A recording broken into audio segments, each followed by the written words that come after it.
I thank you for inviting me in to talk about the Ashland High School and for my walk down memory lanes to remember when I went to Ashland High School, which was 1945 to 1949. Now, Ashland High School, another big school, because we went from Montgomery with a class of 36 in my class when we graduated from Montgomery School. Here we go to Ashland High School, and now my class is over 200 students in one class. And so that was quite a big change too. But just as when we went from a one-room school to Montgomery and learned a lot and to meet a lot of new students, it was just a lot of fun to meet all the new students in high school again. Now the high school opened its doors in 1915, and I've always heard so much about it because my dad graduated from Ashland High School in 1908, before the new school was built. He graduated from the old high school, and then my mom started when the high school first opened its doors in 1915, and Mom graduated in 1918 then from the Ashland High School. Then my older brother, he graduated in 1939. My one sister graduated in 1940. My other sister in 1942. And so I come along to graduate in 1949, but I'd heard so much about the high school and about various teachers. And so it was really exciting, and it was an honor for me to get to go to Ashland High School and follow in the footsteps of my family at the high school. It was certainly a big school when you go from 36 to 200 students and lots of rooms and 3 different floors and a big gym and a big auditorium. There was just so much to learn, and it's different. But a lot of things remained the same with what today, with our lessons being somewhat similar. But we all started from a homeroom, and there was no cafeteria in the school. And so we carried our lunch, my dinner bucket, if you will, to the school until the cafeteria was built in 1948. From 1948 to 1949 was my senior year, and so I only really had a cafeteria in my school for the 1 year of school out of the 12 years. So I carried my lunch, and I carried an apple, and I carried a carrot just about every day into my 12 years of schooling. And I still love both of them today and eat a lot of both. An apple a day keeps that doctor away, and I think there's some truth to that. Very good. And the other thing that we liked about high school, we moved from room to room. And so we'd take our math, in that case algebra, we'd be in one room. And then English would be in another room. And mechanical drawing, I took 4 years of mechanical drawing, that would be in another room. And history and the other studies, all in different rooms. So when the bell rang, we'd all jump up, and they allowed us enough time to walk to the next room, whether it be upstairs or downstairs or on the same floor, it didn't matter, you had the same amount of time. And then the bell rang the second time, you better be in your seat in your next room. And I thought that was really fun. I really liked moving that, and it gave you a little energy when you went from class to class, and that worked out well.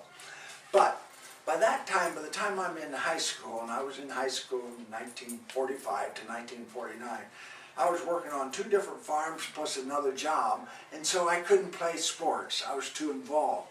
And in retrospect, I would have played sports if I were to do it again. But I didn't play any sports. But I did get to help the gym teacher as a cadet in high school, and we had different duties that we did, whether we were inside or outside. Now, when we went outside, we would run down to the YMCA field and do our exercises, run on the track, play ball, whatever the coach and gym instructor had us do. And then as a cadet, I'd have to make sure everybody got back up to their room in time, and so we'd run back up. And when I think about that today, Interstate 71 had not been built yet, so all the traffic that you see on 71 was on Cleveland Avenue, and here we are getting all these kids across with nobody getting hurt, and I don't ever remember anyone getting hurt, while they ran from the high school down to the Y field and run back for our gym classes.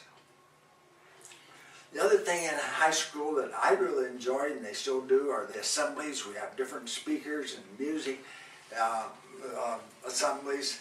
They'd come in, and then we had movies at noon. So we'd eat our lunch real fast and then go to the movies at noon and watch movie set in the auditorium and watch a new movie until the bell rang that we had to get back into class. There were so many other activities that you could do in high school that we didn't have when we were younger. And in high school, not only all the sports activities, but you had Latin club and music clubs and FFA and FHA, which Future Homemakers of America, and the FFA, the Future Farmers of America. And the clubs just went on and on. Different types of clubs. Mary Ann, my wife, belonged to a girls group that went walking. And while she was in high school, she walked over 500 miles. And they would walk way out into the country and back. With just different things in different clubs.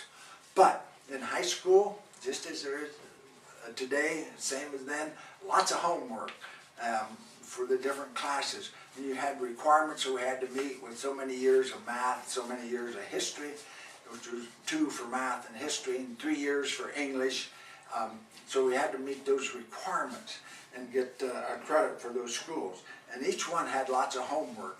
But probably my favorite class was mechanical drawing. As I mentioned, I took that all 4 years, and Mr. Gaylord Hall was my instructor. Now, I didn't realize it at the time, but he was really a very good instructor, and he had made arrangements with General Motors. Now, General Motors builds the Chevrolet, Buick, Cadillac, and GMC trucks today, among a few other things. But they had a contest back in 1947, and the contest, and they did this every year, was called the Fisher Body Craftsman's Guild.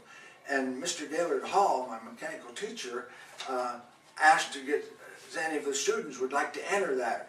And the contest was to design a car, write a little booklet about the car, and then build the model car.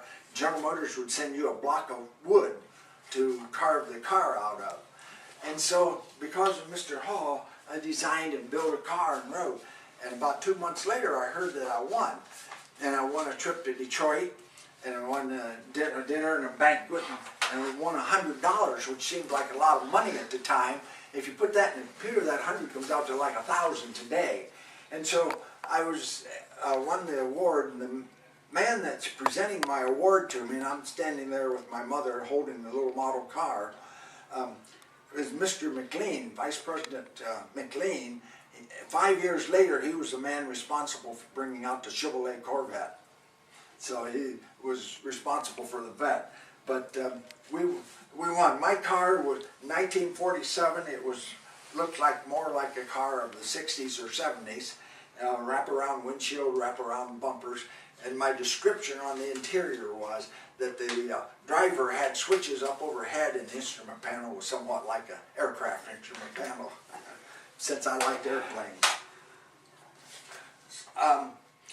Mr. Hall then, after I graduated from high school and then served my time in the military, came home from the Korean War, I was looking for a job, and I used Mr. Hall for a reference for my job search. And it was because of Mr. Hall I got a job at the F.E. Myers Company in engineering, and was there for a matter of 46 years before retirement.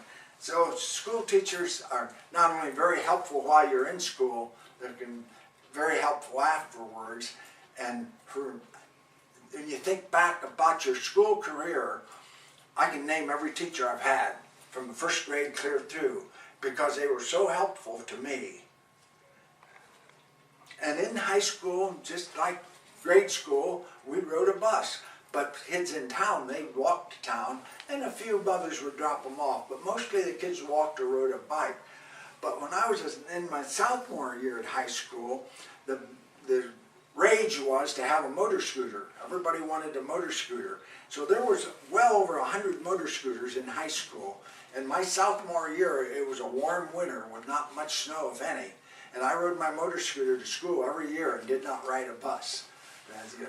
My last 2 years, I had a car, so I rode a school bus to school from second grade up through my freshman year in high school, and then motor scooter for 1 year and the car for the final 2 years.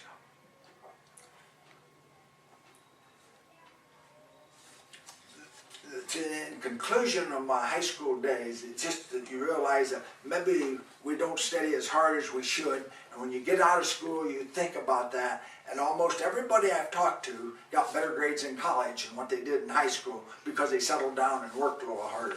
So the moral of the story is, do the best you can while you're in high school. Eat that apple a day to keep the doctor away. Thank you.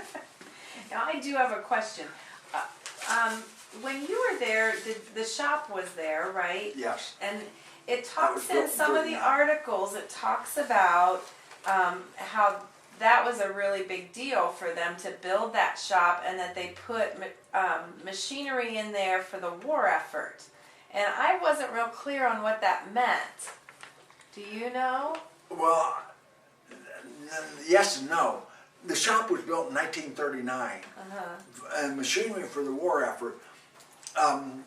The assistant principal was John Hartzler, and John Hartzler was into aeronautical, and he tied in with he started the United States Air Force cadet program in Ashland, and also he had an aircraft engine brought in, and they were teaching aircraft mechanics in the shop class.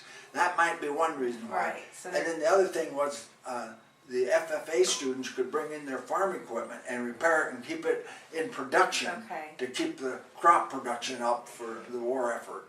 But I suspect it ties into the aircraft engine that John Hartzler was teaching about aircraft maintenance. Now, as far as the grades that were at the high school, what grades were at the high school when you were there? 7th grade, 8th grade, and then the 4 high school. Freshman, sophomore, junior, and So senior. about how many students do you think? 1,400. 1,400, okay. Roughly. And how many were in your graduating class? 187. Okay.